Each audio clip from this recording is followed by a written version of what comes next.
All right, for segment 2 today, we are going to cover the Rifter number 20. I'm getting good at these Rifters here, at least I think I am. You can tell me in comments if you agree or disagree with that. Do you prefer Heathen Dog covering? Too bad, he's got AD&D 2nd edition to go through. Or do you like it when I cover these? I don't know.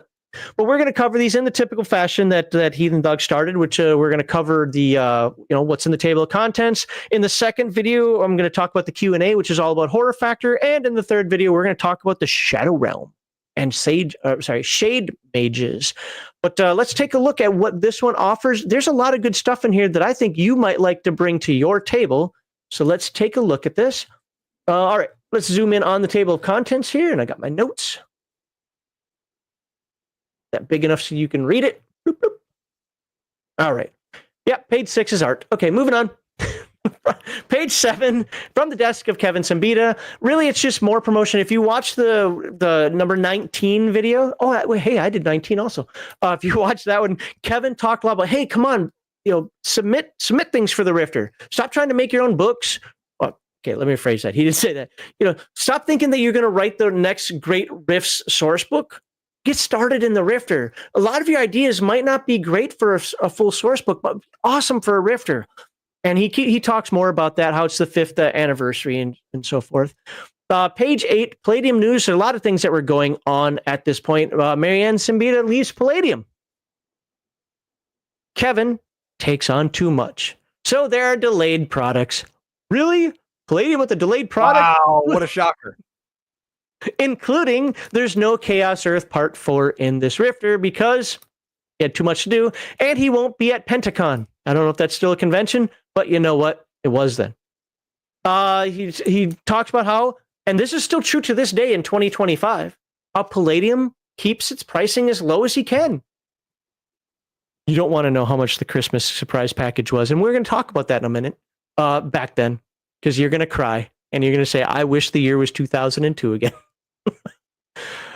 He talks about how pricing remains low, and Heroes Unlimited is still the hot commodity. Apparently, for whatever reason, Heroes Unlimited became the hot commodity at this point. Maybe it's because the movies were just kicking off at that point. I think they started before then, but maybe the really good ones or something. And have you guys heard that there might be a Rifts movie deal? Yep. Where's that Rifts movie? 23 years later, where's that Rifts movie? So let's all start holding our collective breaths. Then we got coming attractions, books that have either long since been released or canceled, so we'll move on. Oh yeah, the Christmas surprise package. He's got an announcement about the Christmas surprise package, how to order it, some special editions, and it was $25. $31 after shipping. Kevin, I want this price. No, he can't do that. No, he does. Honestly, he does keep them as low as he can. Let's be honest about that. But also talks about you don't just have to get books. You can get T-shirts and novels and miniatures and so on and so forth. And remember that when you do your Christmas surprise package for this upcoming year, that there are other things that you can ask for than just books. It looks like the last Pentacon was 2017, and it was Pentacon number 33. Okay. In Indiana. Thank you for that. Well, you got Gen Con there. Do you need another one? Well, yeah.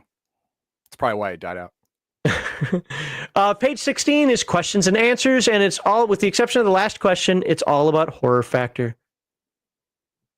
Page 18 is a Nightbane advertisement. Why is that in the... Whatever. Was Nightbane brand new then or something?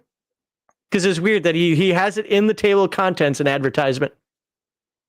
But it's Beyond the Supernatural, Dreams of Glory, a Last Street adventure. Now, Dreams of Glory is an adventure or even part of a mini campaign for Beyond the Supernatural, set in the University of Chicago in the year 1930. Heathen Dog might remember this because he covered the Rifter number 17.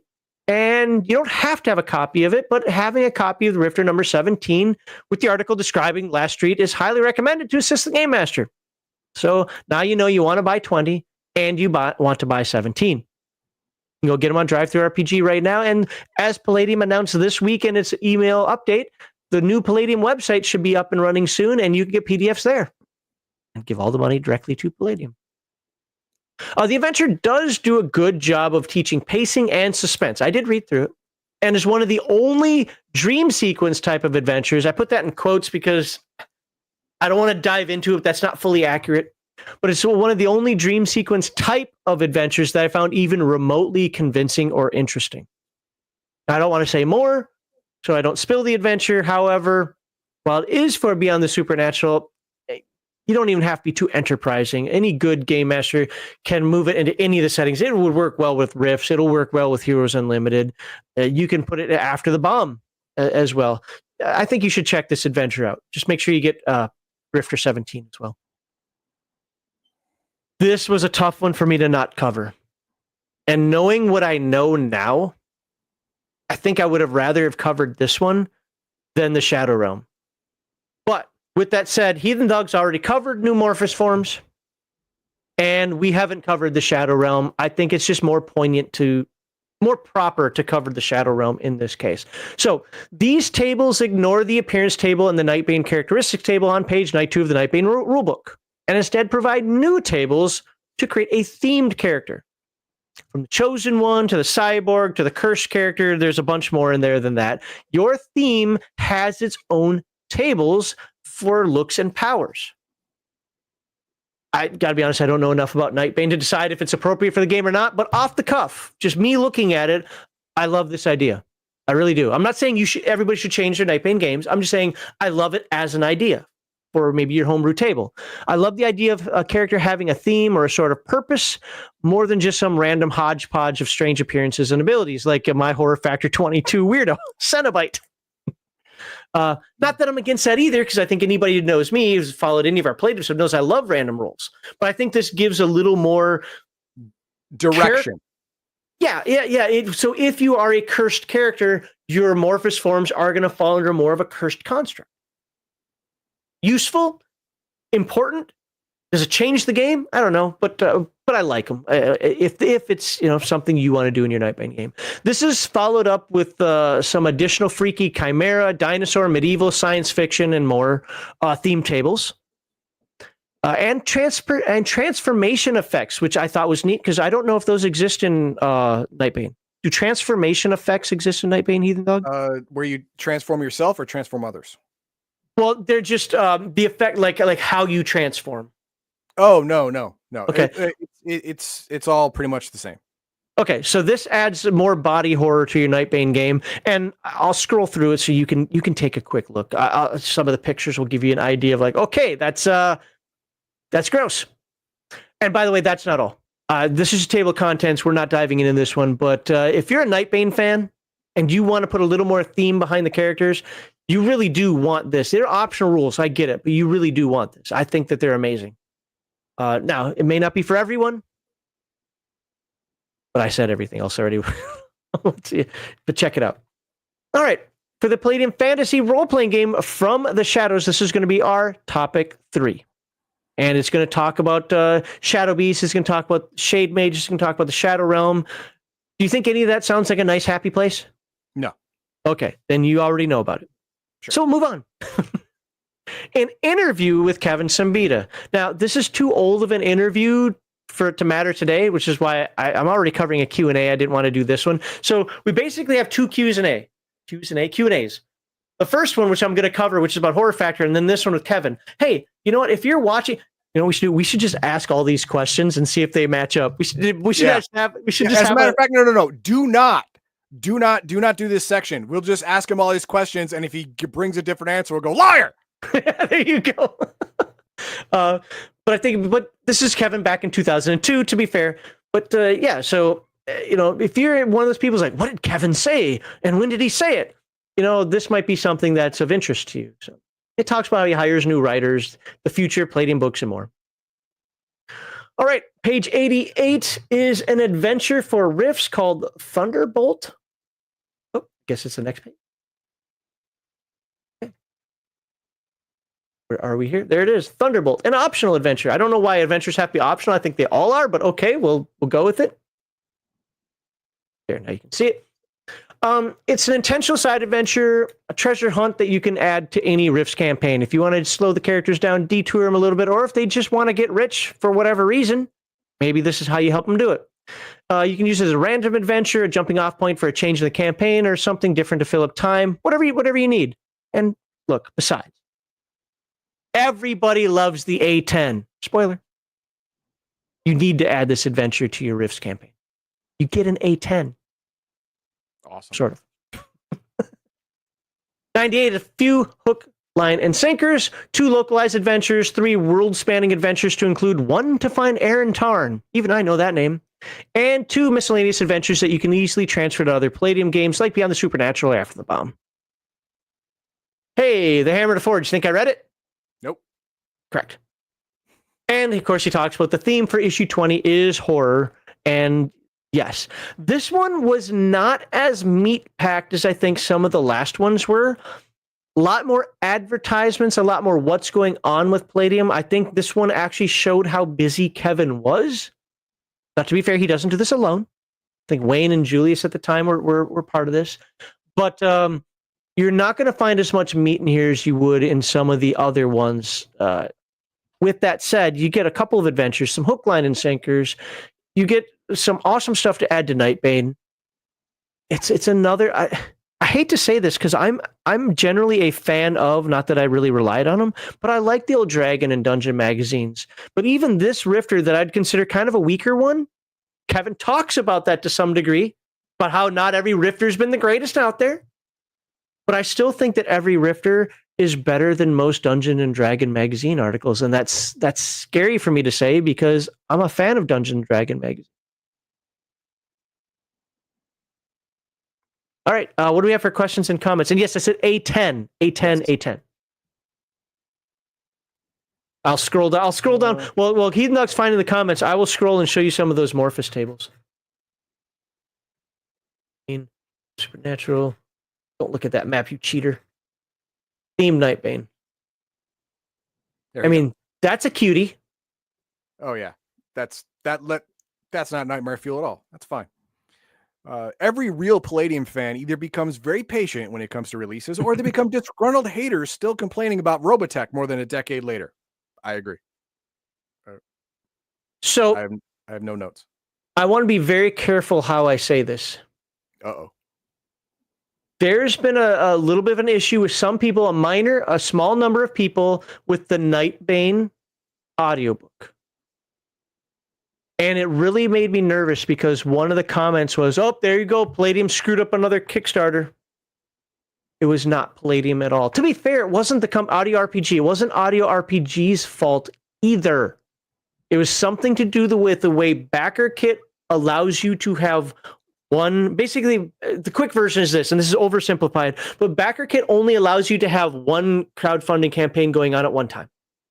Well, they have another one that they're trying to go to. So by closing out the surveys and so forth, there is a hiccup.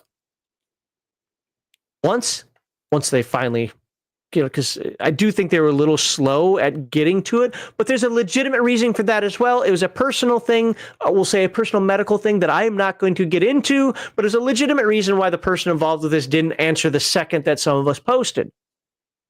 But at this point, most of it has been figured out. It wasn't a Palladium issue, but you should have seen the comments. Oh, this is Robotech all over again.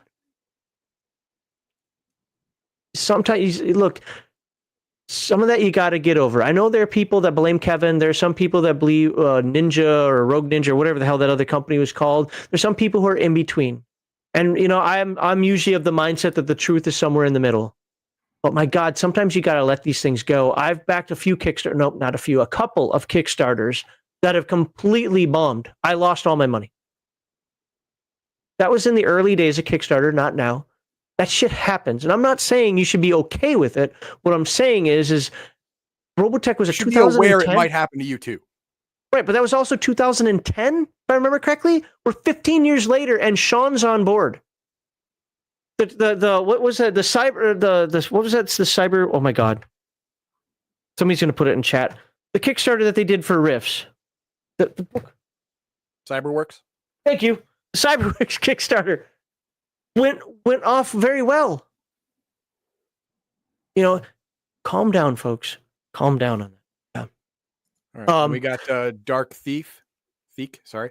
I bet the Morphous tables will be useful in making monsters and even a race or two for aliens or DBs. Yes, that is one thing about Nightbane that is great. If you want to have a random DB rifted in race type thing, you can just make them be Nightbane, roll up a Morphous, and that's the whole species. Yep. There you go. It's a good deal.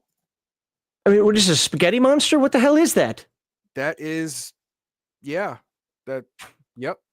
Look at all these tables you can roll on, man. Like, I'm still scrolling. It's like 30-some pages. If I remember correctly, it's like 30 or 35 pages of all this crazy. Oh, stench. Please, can I smell like rotting meat? That'd be great. Well, there he is. This looks like it should be out of tune. I want to get to the transformation. Oh, yeah. Dinosaur forms. Things I didn't even talk about. Dinosaur form tables. That's just weird looking. Did he have a head nose? Did that guy have a head nose? That was. Where was he? Yeah, he has a head something. Yeah, because he's a Klingon. He's got that looks like his nose.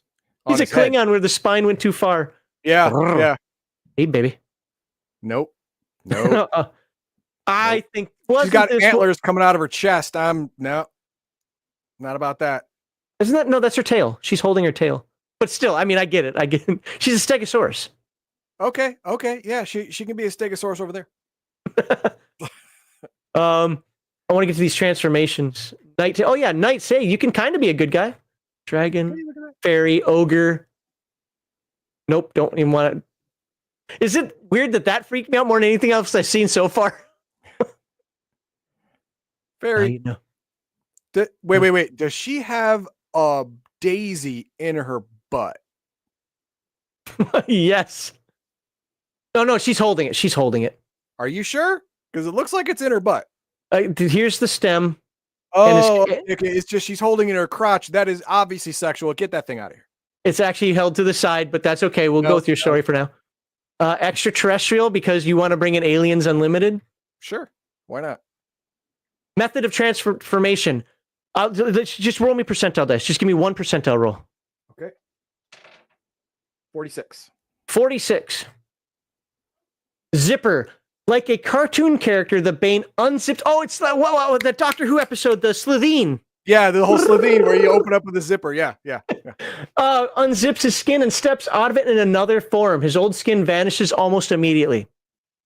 That is gross. And here, let's wait. Is that an effect? Okay, that's the method. Okay, roll one more for an effect. All right. 26. 26. Phantom voices. During the Bane's transformation, one or more voices can be heard. Chanting, talking, screaming, or singing, depending on the Bane. The language, volume, what is being said is entirely up to the player. However, once chosen, it cannot be changed. And then there's more. We're not going to have Heathen Dog roll more. Morphous attitude like table. When I transform, it's going to be